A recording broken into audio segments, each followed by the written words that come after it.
আজকের আলোচনার বিষয় কাঁঠাল পাকার পর গন্ধ এত বেশি হয় কেন? কাঁঠাল পাকার পর এত তীব্র গন্ধ হওয়ার কারণ হলো ফলের ভেতরে বিভিন্ন সুগন্ধি রাসায়নিক তৈরি হওয়া।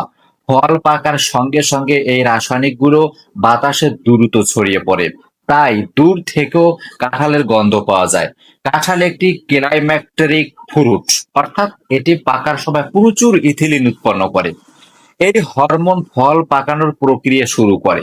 পাকার সময় এনজাইমের সাহায্যে ফলের মধ্যে এস্টার, অ্যালকোহল, অ্যালডিহাইড ও অন্যান্য সুগন্ধি যৌগ তৈরি হয়। এগুলোই কাঁঠালের বিশেষ গন্ধের মূল উৎস। ফলের কোষ ভেঙে নরম হওয়ায় এই সুগন্ধি যৌগগুলো সহজে বাতাসে বেরিয়ে আসে। প্রকৃতিতে এই তীব্র গন্ধের একটি উদ্দেশ্য আছে। এটি মানুষ ও অন্যান্য প্রাণীকে ফলের প্রতি আকৃষ্ট করে, যাতে তারা ফল খেয়ে বীজ দূরে ছড়িয়ে দেয়। অতিরিক্ত পেকে গেলে কাঁঠালে গাজন শুরু হতে পারে, তখন গন্ধ আরো তীব্র হয়ে যায়।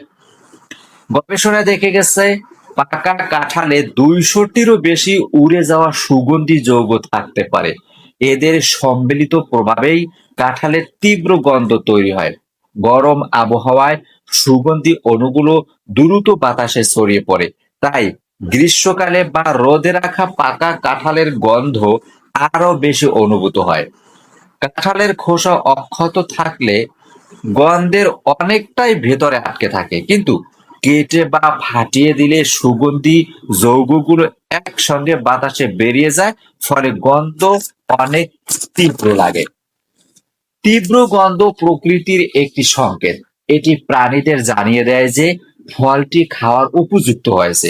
এতে প্রাণীরা ফল খেয়ে বীজ দূরে ছড়িয়ে দেয়, যা গাছের বংশ বিস্তারে সাহায্য করে। কাঁঠাল পাকার সময় রাসায়নিক পরিবর্তন হয়। পাকার সময় স্টার্চ ভেঙে চিনিতে পরিণত হয়, ফলে ফল মিষ্টি লাগে। সবুজ রঞ্জক ক্লোরোফিল কমে যায় এবং হলুদ রং ফুটে ওঠে। কোষ প্রাচীর নরম হয়, ফলে ফল নরম হয়ে যায়। একই সঙ্গে সুগন্ধি যৌগের উৎপাদন বেড়ে যায়। যদি কাঁঠাল খুব বেশি পেকে যায়, তাহলে কিছু অণুজীব শর্করাকে ভাঙতে শুরু করে। এতে অল্প পরিমাণে অ্যালকোহল ও অন্যান্য গাজনজাত পদার্থ তৈরি হতে পারে, যা গন্ধকে আরো তীব্র করে তোলে। সব কাঁঠালের গন্ধ এক রকমের না। কাঁঠালের জাত, পাকার মাত্রা, মাটির গুণাগুণ, আবহাওয়া এবং সংরক্ষণের পরিবেশ অনুযায়ী গন্ধের তীব্রতা পরিবর্তিত হয়।